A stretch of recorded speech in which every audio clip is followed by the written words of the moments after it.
Hello, and welcome back to another Pickled Unscripted. As always, I have with me the fabulous, the slightly inebriated Matt the Pickled Dragon. And I'm Dracoya. What are you drinking today, Matt? I've got what the remnants of the Bond Stone, the I Will Work for Booze bottle of Kentucky bourbon whiskey. I like it. It's good. I recommend highly. Well, the bottle looks fancy, so I assume it's good. I'm Well, stuck on tea again today, guys. I've got a Pilates class in half an hour, and also I have to go to battle to reclaim part of my apartment. the roaches are on the march. There's a roach in the other room, and so I've just closed the door and let it have it.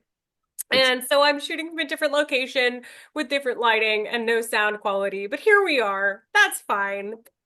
It can have that area. it doesn't it sounds like one of those big nasty wood ones though, because it's so big. I So don't care. I don't care. I don't care. I can handle things. I can handle spiders, gelatinous cubes, bugbears, but I can't handle this. he says no to the Thri-kreen. No. Very good. Oh, Talking yeah. about survival, Oh yeah. we have an interesting video for you guys today talking about survival in a dungeon and cavernous area. Yeah, we have the Dungeoneers Survival Guide, first edition. It's a fantastic book. One that to this day I still get mileage out of. And as we go, I'm going to explain why I lean into this book more than other books on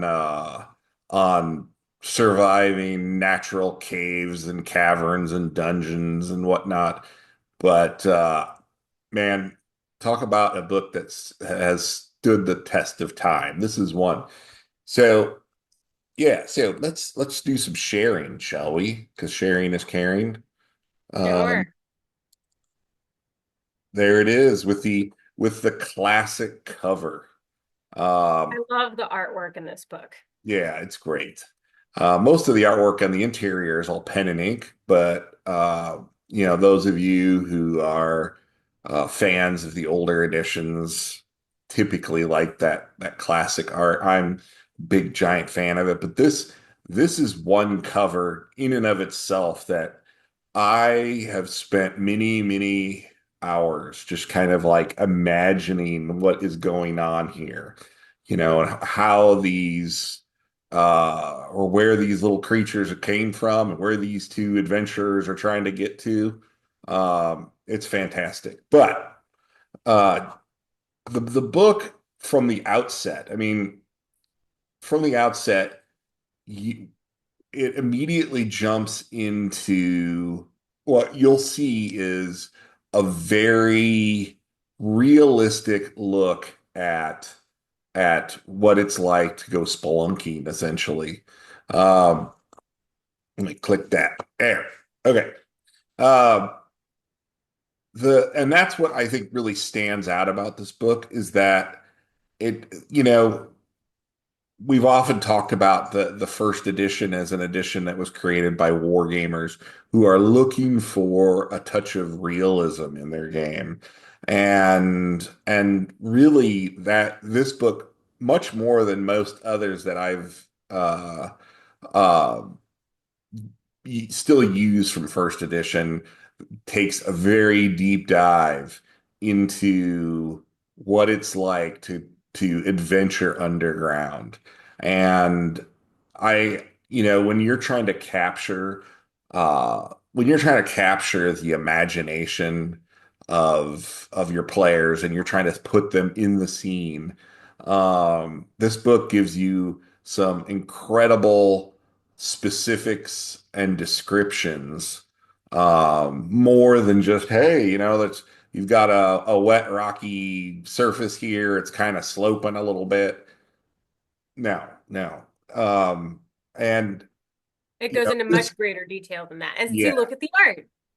It's So inspiring. yeah, so here, we all know what stalagmites and stalactites look like.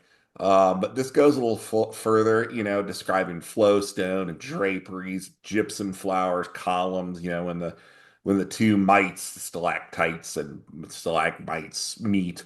And it gives some, visual examples of what that would look like and allows you to go a little further, because um, from my experience, because my son loves to explore caves with his friends, and he's even done some survey work in some caves. Really, But that's cool. yeah, they almost always come out a filthy, muddy mess because Yeah. underground it's almost always damp. There's a Yeah. lot of water. Yeah, it is a mess going through these. And most times, most caves are going to be, belly crawls. As you try to move from chamber to chamber. Um, Hmm. adjoining passages are not at all like what you see in Lord of the Rings with Moria or whatever. It is a slog to get through quite often. And that's one of the things, when we as we go through this book, uh, and it talks about how caves are formed and whether it's via lava flow or underground rivers or whatnot. Um, this book I think, gives it breaks from the Moria mold, you were on the first level of the 12th hall, and everything's real, flat, horizontal, easy to get to. Um, but in reality, and you can take a look at this map here, and I love this map for it. Most caves are every bit as much vertical in their progression as they are horizontal. And in fact, there's very little just straight on horizontal exploration that goes on. Most of these caves are going to be cut by either lava flow, like I said, or water. And Right. so they're always looking for that path of least resistance. And, um, you know, it creates a much, much more interesting adventure when the party has to climb, belly crawl, suck in their gut to squeeze through, and oftentimes fight while they're on their bellies as a slime comes rolling through them in one of those little tight spots. So this is going to give you just an entirely new take on underground exploration for your party. Yeah. And in fact, I've actually used this map. I mean, it's not really obviously sectioned off by hexes or squares with 10-foot squares or whatever. It's just a very uh, it's just a very general map, but I've actually used this as an inspiration and I've sat down and I've created my own maps from this. Hmm. And man, that is some of the most memorable adventuring my group has had in recent memory. It was an incredible time watching them kind of slog through, having to migrate from this point, and they really want to get up here because they don't know what's up here, and they're having to navigate that opening above and try to get up that waterfall was in and of itself a good time. But again, I mean, we're on page 11 and they're still talking about all the hazards that you can encounter. Floods, fires, poisonous gases. That's why you carry the canary because of the poisonous Hmm. gases, you know, cave-ins. One of the things that they give in this adventure or in this book is perils while in combat. So like cave-ins during combat. So natural disasters that occur while in combat. And oftentimes, in in as a result of the combat. So in other words, the caverns are unstable to begin with, and then a fight breaks out and it just shakes everything loose. Um, yeah, it's by far the greatest of the survival guides, I think. And we're going to talk Well, about others in the future, but this one has always been kind of near and dear to my heart because it makes a boring old dungeon crawl much more exciting. they also had one section where they were talking about combat in the dark. Yes. Where how far in was that? And here again, Uh, we can see all of the great artwork rates of climbing and so forth. mhm. And in an age, if you're playing fifth edition, climbing basically comes down to your athletics roll, and the DC might go up a little bit, or they might be at disadvantage if they want to go faster. But if you're looking for much more realism and much more perilous decision making, this is the book for you. So let's see. Climbing, jumping for non-acrobats. Where is it at? Well, there's the spelunking. The tight squeeze. We talked about that a moment ago. Movement effects from darkness. Here we go. There we go. Yeah, so um, this chart right here is something that I use to this day. So because I like to blind party members with spells, the blindness spell. Hmm. And at that point, they don't know which way to go. They shouldn't know which way to go unless they're trying to operate off sound. But in any case, there should be some sort of randomness. And I still use this chart to decide if they get off course and they start, wandering around, flailing about, trying to decide which way to go. It's this is great. Um, Proficiencies, you may or may not use this stuff because that's the old school. Um, Woohoo, there's a little underwater ride there. Uh, but oh, and this is perfect. I So just really combat love the rules. art. Yeah, combat rules for underground play. Now, again, you got to remember this is the day and age when um, most classes didn't have dark vision. Some of them had Mhm. infravision, right? Infravision was where they would see hot and cold. But most classes were just blind underground, or most races were just blind And underground. honestly, that makes so much more sense. Yeah. So if you had infravision where you could see hot and cold, you might be able to see your companions, and then you might be surrounded by this just field of cold. And so Yeah. that doesn't really do you any good for the most part, unless you're trying to spot enemies. And I've always loved this illustration for um, they're arguing which way to go. They're lost. Of course, this guy down here looks like he's having a good old time. So yeah, rules for fighting in darkness. Here it was. You talking about fighting. Fighting in narrow passages. Yeah, casting spells in the darkness.